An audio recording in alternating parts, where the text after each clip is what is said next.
What's going on everyone, TomGorian here and welcome back to now episode 5 of the F1 22 My Team career mode with Carlin. Today we are getting ready for the first ever Miami Grand Prix in Miami, America. The new Miami circuit is finally in F1 22 and we are getting ready to race around this decent little track that I actually really like.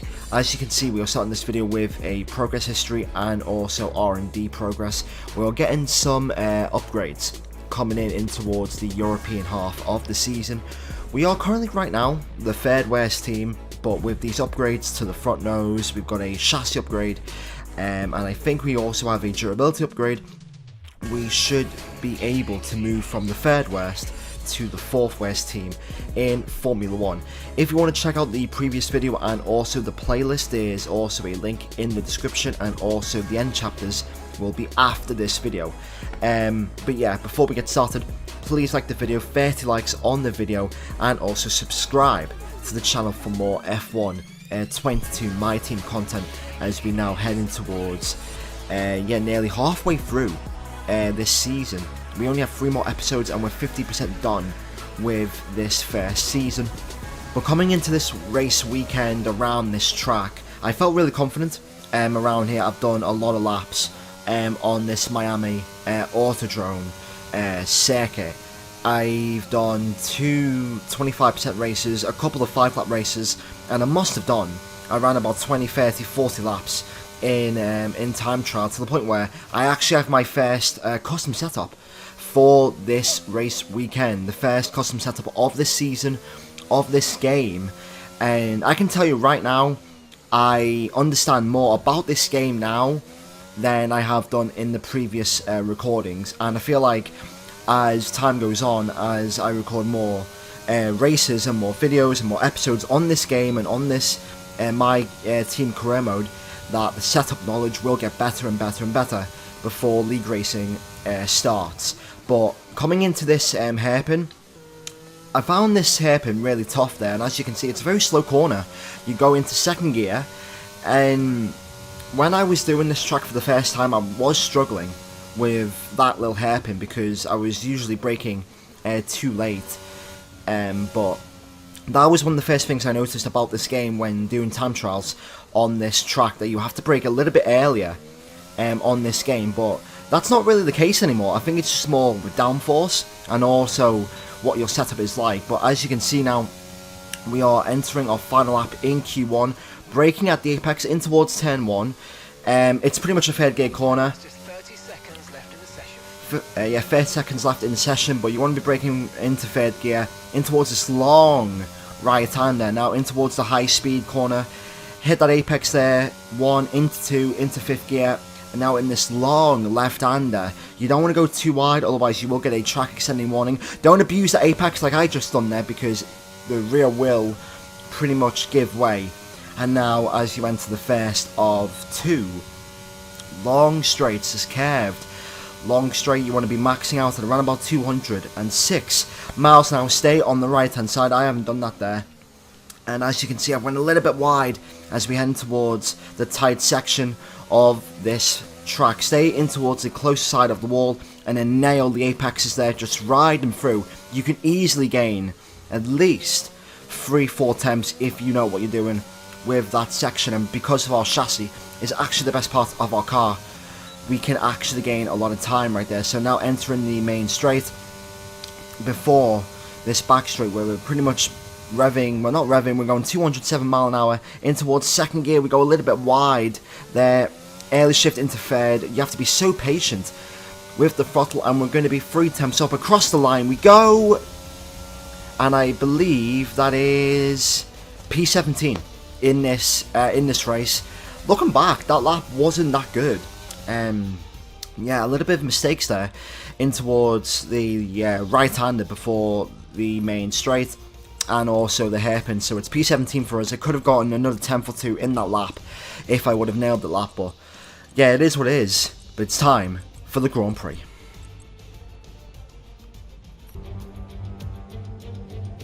We are here in the coastal shores of Florida for the Miami Grand Prix, which has become the 11th Formula One track held in the United States. The grandstands are packed for what we hope is going to be another fantastic race. With great opportunities for wheel-to-wheel battles featuring 19 corners, 3.36 miles long and expected average speeds of 138 miles per hour, the Miami International Autodrome will be sure to create lots of chances to overtake. Off the back of a fantastic qualifying session, it's time to see how our starting grid looks like for today's race. Charles Leclerc lines up on pole position, and the smooth operator Carlos Sainz completes the front row. Looking down the rest of the grid, we have Verstappen, Perez, George Russell and Hamilton, Fernando Alonso, Bottas, Ocon and Kevin Magnussen, Mick Schumacher, Gasly, Yuki Tsunoda and Vettel, Joe, Stroll, Thomas and Lando Norris, David Beckman, Ricciardo, Albon and Nicholas Latifi. Which of these talented drivers will come out on top today? It is P17 on the grid here for this Miami Grand Prix, and the formation lap is underway. It's another Ferrari 1-2 as Charles Leclerc leads Carlos Sainz, and then Max Verstappen, Sergio Perez, George Russell, Lewis Hamilton, Fernando Alonso, Bottas, Ocon and Kevin Magnussen round out the top 10. Strategy pretty much a one-stop in this race, unless we have major tyre weight upgrades to use on this car, then that is pretty much the strategy for every race for this game, unless the performance update comes out and apparently we can do one stops or two stops. But yeah, as you can see there, two stop, softs, medium, hards, one stop, medium to hards for this track. But I feel like if I would have nailed that last hairpin and also that right corner, we could have gained 2 more attempts and we could have moved out of Q1. It's very close in the battle of the midfield, or near the midfield. But as you can see, the cars are getting ready on the grid right now. It's the Miami Grand Prix, the first in Formula 1 history, and it's 5 red lights. Lights out, away we go in Miami. It's a tensive start. Stroll has a good start there in towards turn 1. As you can see there, Norris as well. We're going to try and find a gap as we go into P14. Abuse that apex there. Early shift into third. We go a little bit wider. It's 3 wide going in towards turn 3 as we have the inside line. And now we're finally clear of Yuki Tsunoda as we enter this high-speed sector of the track. Yuki trying to go around the outside there. We go a little bit wide. A little bit of understeer there, and that is because of our setup there. It's more based for top high speed on the main straight, so we've called the tyres. We're not going to get that grip that we will want later on in the lap. In towards the main straight now, and as you can see, Mick Schumacher is ahead of us, and also Kevin Magnussen. The two passes are going side by side, and as you can see, Sebastian Vettel and Zhou Guanyu. Vettel tries to go down the inside in towards the tight section, but there was no room there. So we are in P13, entering now the tight part, the chicane there, and this first lap, we got this section really right. As you can see, here's the restart.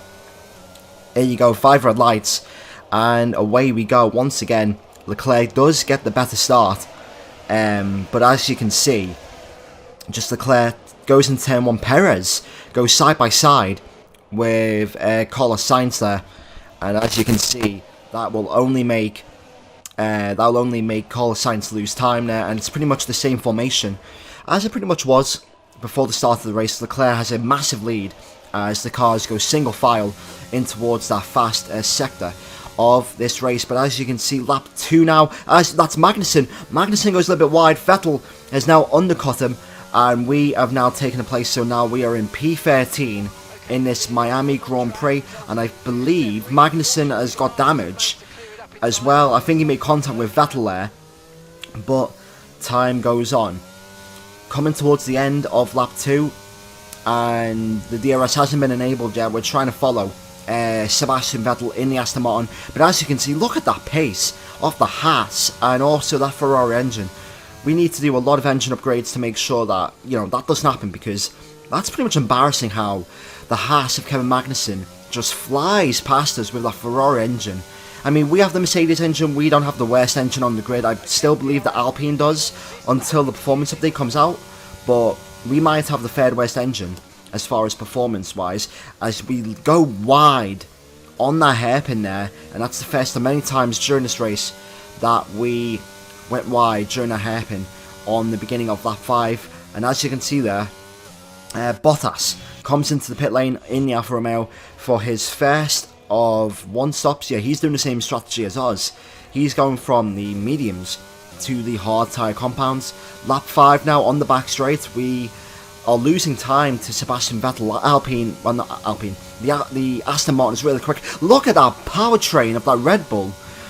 Even with DRS, Yuki just flies by, and that's a very important overtake for him because he is one of our rivals, and Yuki Tsunoda has gotten past us on the beginning of lap 6. Now coming in towards the chicane of lap 7, we nailed that chicane perfectly again. We ride the apex there, and I think we can do that because of our ride height. We're going 5.5 on the ride height, which allows us to pretty much ride the curves more, and with that chicane, that can easily gain you, like I've said, that can easily gain you 2-3 tenths per lap. And I think, looking back now, this part of the race between lap 7 and lap 13, where I'm staying behind Yuki Tsunoda and I'm pretty much in his DRS range, this was probably the smartest that I've been on this game.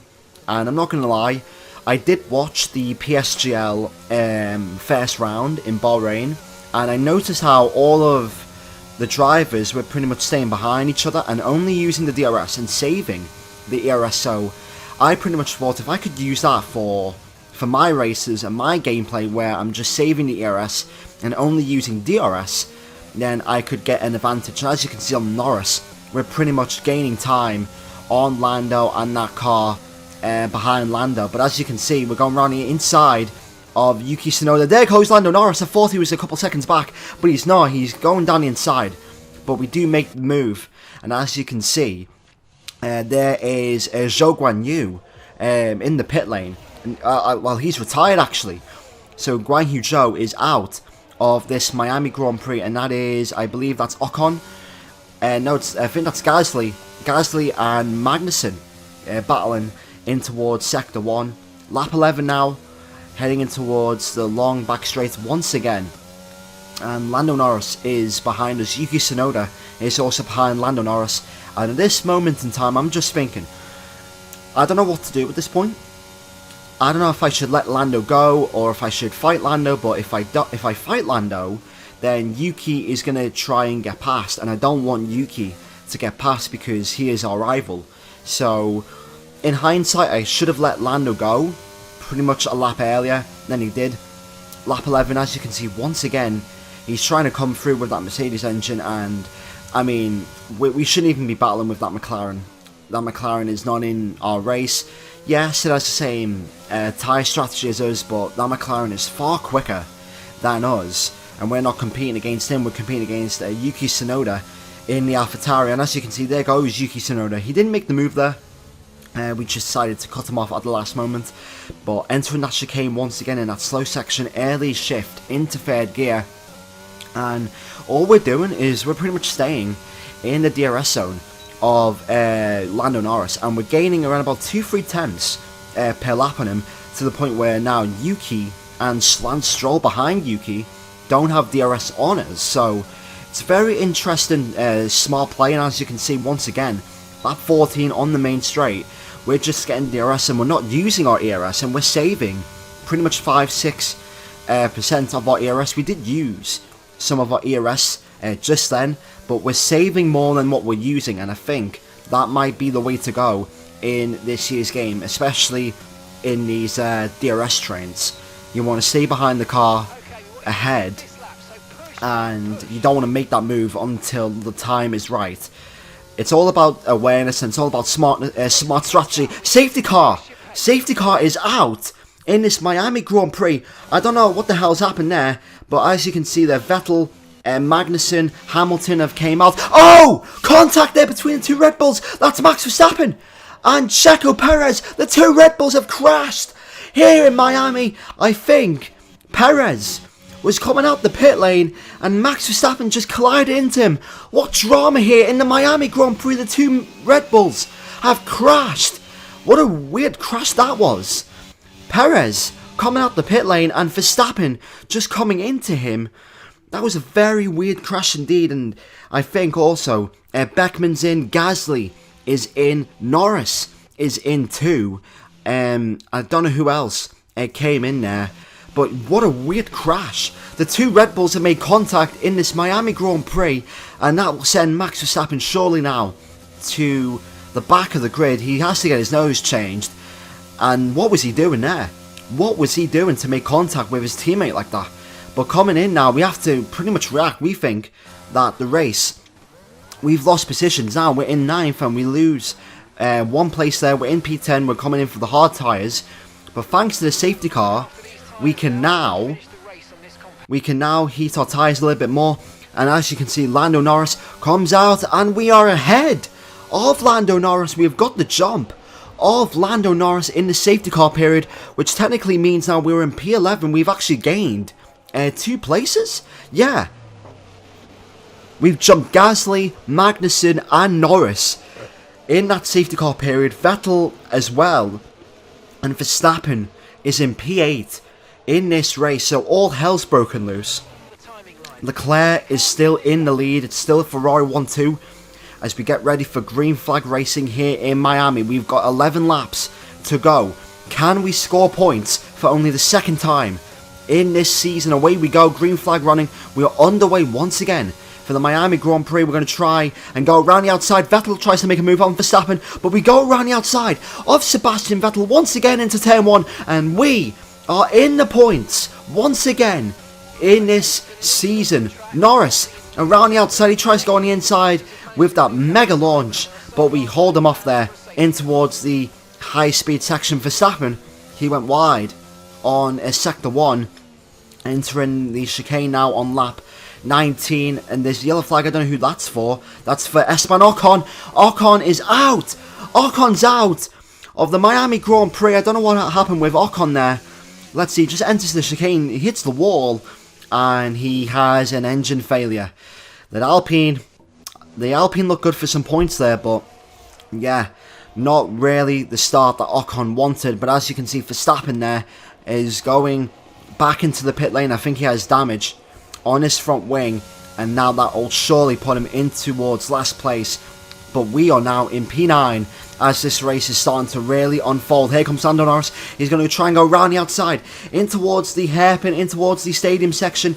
Well, it's not really the stadium section, it's really the tight section, and he doesn't make the move work. Vettel has pulled out a 1.6 second gap on us, but as you can see, George Russell's in the pit lane. Why is Russell in the pit lane? Is he on the soft tyres?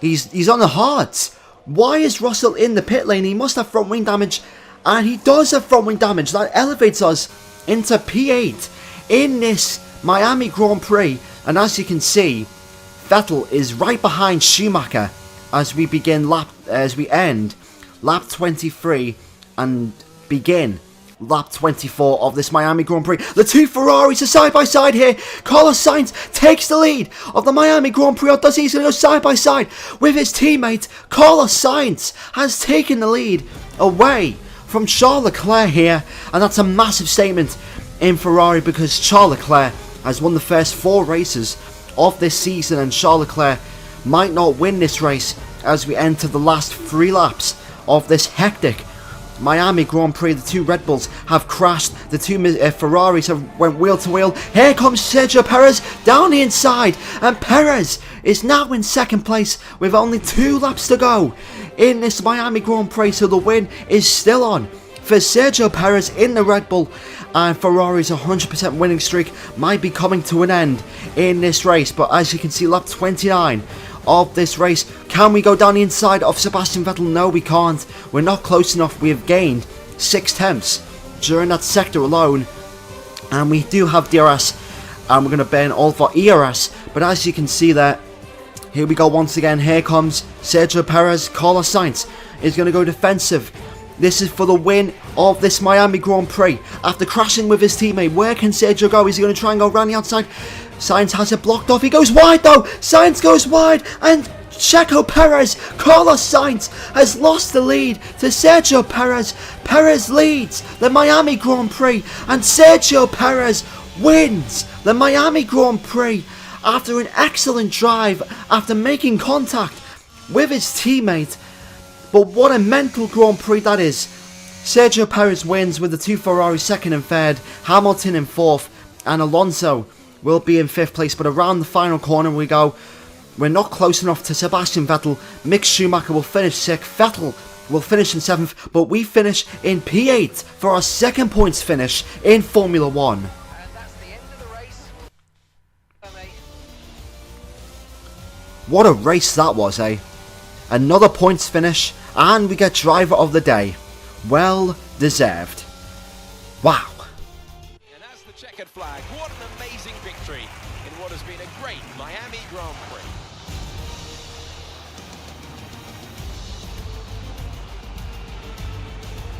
Tell me, Anne, how do you think they were able to deliver such an incredible result today? I feel like consistency was probably the key today. There's being quick, and then there's being quick lap after lap after lap. If you can do that, you can capitalise on other people's errors without making many of your own. And that's an approach that can push you a long way up the field.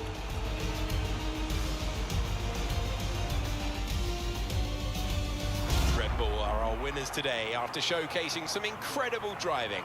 It's been a huge push from them lately to stay competitive with the other teams, and they're certainly proving themselves.